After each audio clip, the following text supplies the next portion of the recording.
আমরা মনে করি আগামীর বাংলাদেশে এনসিপিকে শক্তভাবে রাজনৈতিক দল হিসেবে দাঁড়াতে হবে বাংলাদেশের স্বার্থে, বাংলাদেশের মানুষের স্বার্থে।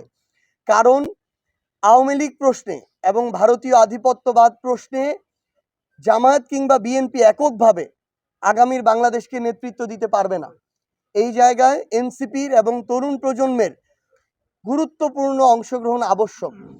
আমরা এটাও মনে করি দুর্নীতি, চাঁদাবাজি সহ সকল অপকর্মের বিরুদ্ধে বাংলাদেশের মানুষের যে জন আকাঙ্ক্ষা, সেই জন আকাঙ্ক্ষার বিরুদ্ধেও এই তরুণ প্রজন্মের নেতৃত্বে যে রাজনৈতিক দল এনসিপি ছাড়া ওই দুর্নীতি এবং চাঁদাবাজির বিরুদ্ধেও যে আগামীর যে লড়াই, সেই লড়াইয়ে জামাত এবং বিএনপি এককভাবে নেতৃত্ব দিতে পারবে না।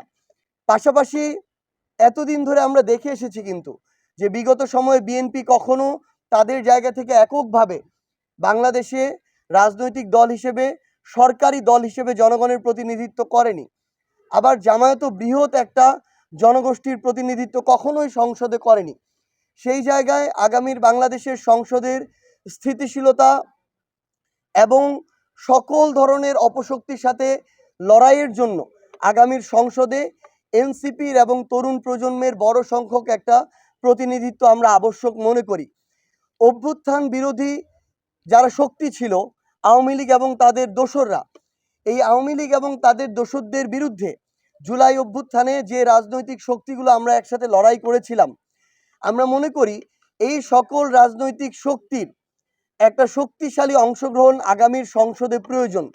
আগামীর সংসদে যে কোনো রাজনৈতিক দল যদি এককভাবে সরকার গঠন করে এবং পরিচালনা করে, আমরা মনে করি ওই সরকার সংসদ বেশি দিন চালাতে পারবে না এবং ওই সংসদ বেশি দিন টিকবে না।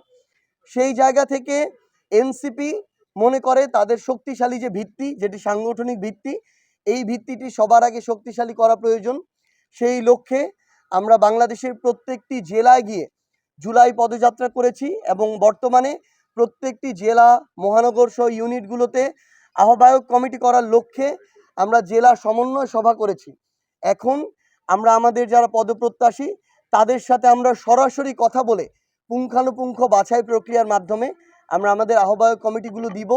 আমরা মনে করি আগামীর বাংলাদেশের জন্য হোক, জনগণের আকাঙ্ক্ষা পূরণের জন্য হোক, জুলাইয়ের প্রত্যেকটি চাওয়াকে বাস্তবায়ন করার জন্য হোক, কিংবা রাজনৈতিক দল হিসেবে শক্ত ভিতের উপরে দাঁড়ানোর জন্য হোক, এনসিপিকে সাংগঠনিকভাবে শক্তিশালী হতে হবে এবং আগামীর নির্বাচনে বাংলাদেশের শক্তিশালী দুটি রাজনৈতিক দলের একটি হিসেবে এনসিপি অংশগ্রহণ করতে চায় এবং জনগণের প্রতিনিধিত্ব সংসদে করতে চায়।